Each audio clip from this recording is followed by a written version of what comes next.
사랑하는 행복한 교회 성도 여러분, 이 영상을 보시는 하나님 나라의 귀한 자녀 여러분, 오늘은 2025년 12월 2일 화요일입니다. 오늘 매일 성경 본문에서는 느헤미야 11장은 예루살렘 거주라는 주제를 다룹니다. 이스라엘 지도자들은 예루살렘에 거주했고 제비 뽑아 이스라엘 백성 일부가 예루살렘에 거주하도록 합니다. 이렇게 하는 이유는 예루살렘에 거주하려는 자들이 너무 많았기 때문입니다.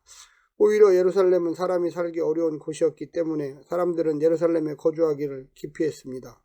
오늘 본문을 나누어 보겠습니다. 느헤미야 11장 1절과 2절, 예루살렘 거주자 선발, 3절부터 24절, 예루살렘 거주자 명단, 지도자, 제사장, 레위인, 성전 봉사자, 25절부터 36절, 유다와 베냐민 정비, 유다 자손, 베냐민 자손. 오늘 본문 느헤미야 11장 1절부터 36절 말씀을 듣고 다시 오겠습니다. 느헤미야 11장. 백성의 지도자들은 예루살렘에 거주하였고 그 남은 백성은 제비 뽑아 10분의 1은 거룩한 성 예루살렘에서 거주하게 하고 그 10분의 9는 다른 성읍에 거주하게 하였으며 예루살렘에 거주하기를 자원하는 모든 자를 위하여 백성들이 복을 빌었느니라. 이스라엘과 제사장들과 레위 사람들과 느디딤 사람들과 솔로몬의 신하들의 자손은 유다 여러 성읍에서 각각 자기 성읍 자기 기업에 거주하였느니라. 예루살렘에 거주한 그 지방의 지도자들은 이러하니 예루살렘에 거주한 자는 유다 자손과 베냐민 자손 몇 명이라. 유다 자손 중에는 베레스 자손 아다야이니 그는 우시아의 아들이요 스가랴의 손자요 아마랴의 증손이요 스바랴의 현손이요 마할랄렐의 오대손이며 또 마아세야이니 그는 바룩의 아들이요 골호세의 손자요 하사야의 증손이요 아다야의 현손이요 요아립의 오대손이요 스가랴의 육대손이요 실로 사람의 칠대손이라. 예루살렘에 거주한 베레스 자손은 모두 468명이니 다 용사였느니라. 베냐민 자손은 살루이니 그는 무슬람의 아들이요 요에스의 손자요 브다야의 증손이요 골라야의 현손이요 마아세야의 오대손이요 이디엘의 육대손이요 여사야의 칠대손이며 그 다음은 갑배와 살레 등이니 모두 928명이라. 시그리의 아들 요엘이 그들의 감독이 되었고 하스누아의 아들 유다는 버금이 되어 성읍을 다스렸느니라. 제사장 중에는 요아립의 아들 여다야와 야긴이며 또 하나님의 전을 맡은 자 스라야이니 그는 힐기야의 아들이요 무술람의 손자요 사독의 증손이요 무라요스의 현손이요 아히두베의 오세돈이며 또 전에서 일하는 그들의 형제니 모두 822명이요 또 아데야야이니 그는 여로함의 아들이요 블라야의 손자요 암시의 증손이요 스가랴의 현손이요 바수울의 오대손이요 말기야의 육대손이며 또 그 형제의 족장된 자이니 모두 242명이요 또 아마세이니 그는 아사렐의 아들이요 아흐세의 손자요 무실레못의 증손이요 인멜의 현손이며 또 그들의 형제의 큰 용사들이니 모두 128명이라. 하그돌림의 아들 삽디엘이 그들의 감독이 되었느니라.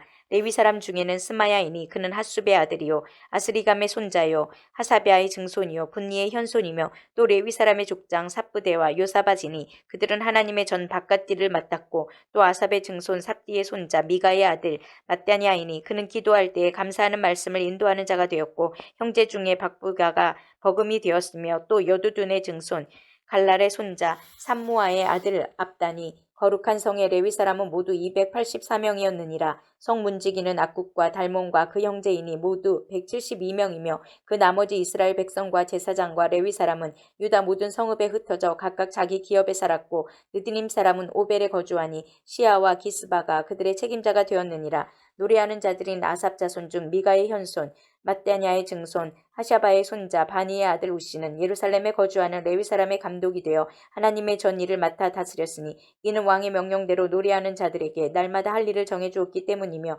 유다의 아들 세라의 자손 곧 무세사벨의 아들 브다히야는 왕의 수하에서 백성의 일을 다스렸느니라. 마을과 들로 말하면 유다 자손의 일부는 기럇 아르바와 그 주변 동네들과 디본과 그 주변 동네들과 여갑스엘과 그 마을들에 거주하며 또 예수아와 몰라다와 벨벨렉과 하살수알과 브엘세바와 그 주변 동네들에 거주하며 또 시글락과 무보나와 그 주변 동네들에 거주하며 또 에느림몬과 소라와 야르뭇에 거주하며 또 사오나와 아둘람과 그 마을들과 라기스와 그 들판과 아세가와 그 주변 동네들에 살았으니 그들은 브엘세바에서부터 흰놈의 골짜기까지 장막을 쳤으며 또 베냐민 자손은 게바에서부터 믹바스와 아야와 베델과 그 주변 동네들에 거주하며 아다녹과 녹과 아나냐와 하솔과 라마와 기따임과 하딕과 스보임과 느발락과 로드와 오노와 장인들의 골짜기에 거주하였으며 유다에 있던 레위 사람의 일부는 베냐민과 합하였느니라.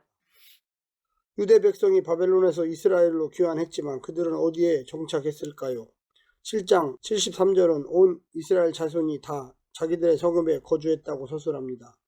사람들은 정착해서 자기 생활하기에 바빴으므로 예루살렘에 성전이 건축되었음에도 불구하고 사람이 거주하기는 힘들었던 것처럼 보입니다.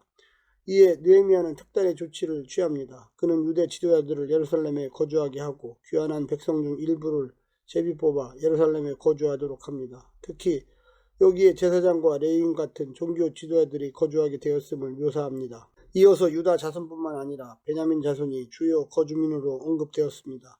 이로써 예루살렘은 점차 활력이 넘치는 도시로 탈바꿈하게 되었습니다. 오늘 본문을 세 부분으로 나누어 자세히 설명드리겠습니다. 첫 번째, 예루살렘에 거주하기를 자원하는 백성. 예루살렘 성벽이 재건되었지만 모든 것이 끝난 것은 아니었습니다. 예루살렘이 도시로서의 기능하기 위해 인구가 필요했지만 현실은 달랐습니다. 많은 백성은 여전히 예루살렘보다 주변 농촌과 마을에 머무르기를 원했습니다. 지도자들은 백성 중 10명 중에 하나를 제비 뽑아 예루살렘에 거주하도록 했습니다. 제비 뽑힌 사람은 억지로 끌려가지 않았습니다. 본문은 그들이 자원하여 이 결정을 받아들였다고 기록합니다. 본문은 예루살렘을 거룩한 성이라고 부릅니다. 예루살렘에 거하는 것은 개인적인 안정을 포기하고 하나님의 영광과 공동체적인 결정에 헌신하는 일이었습니다. 예배와 봉사, 섬김과 나눔은 때로 우리에게 불평과 희생을 요구합니다. 두 번째는 거룩한 성 예루살렘을 세우는 백성. 느헤미야 11장은 예루살렘에 정착한 여러 계층의 사람들을 자세히 기록합니다. 이것은 예루살렘이 특정한 계층이 아니라 모든 백성이 함께 세우고 지켜야 할 공동체였음을 보여줍니다. 믿음의 공동체는 한두 사람의 헌신만으로 서는 것이 아니라 모든 구성원들의 헌신과 참여 위에 세워집니다. 본문에서 특징적인 점은 일부 제사장과 일반 백성들에게 용사라는 호칭을 사용한다는 점입니다. 이것은 신앙과 삶이 분리되지 않고 긴밀하게 연결되어 있다는 것을 보여줍니다. 거룩한 성 예루살렘을 세우는 일은 예배와 기도뿐 아니라 일상에서 하나님의 백성이 하나님의 뜻을 따라 살아가는 것을 통하여 이루어졌습니다. 마지막 세 번째는 흩어져 하나님의 나라를 드러내는 백성. 느헤미야 11장은 예루살렘에 정착한 사람들의 명단으로 시작했지만 마지막 부분에서는 유다와 베냐민 전역에 흩어져 사는 백성들의 마을까지 상세하게 언급합니다. 포로에서 돌아온 이스라엘 공동체는 땅 전체에 다시 뿌리 내리고 있습니다. 그들은 이방 땅의 나그네가 아니라 하나님께서 약속하신 땅 위에서 언약 백성으로서 삶을 살아가고 있음을 보여줍니다. 온 땅이 하나님의 백성이 살아야 할 거룩한 땅입니다. 하나님의 백성은 그 어디에서든지 하나님의 백성으로 살아야 합니다. 오늘의 교회라도 세상 속에서 흩어진 자리마다 하나님의 나라를 드러내야만 하겠습니다. 사랑하는 성도 여러분, 오늘 하루도 힘내시고요. 하나님의 놀라운 축복이 늘 함께하기를 간절히 바랍니다. 샬롬.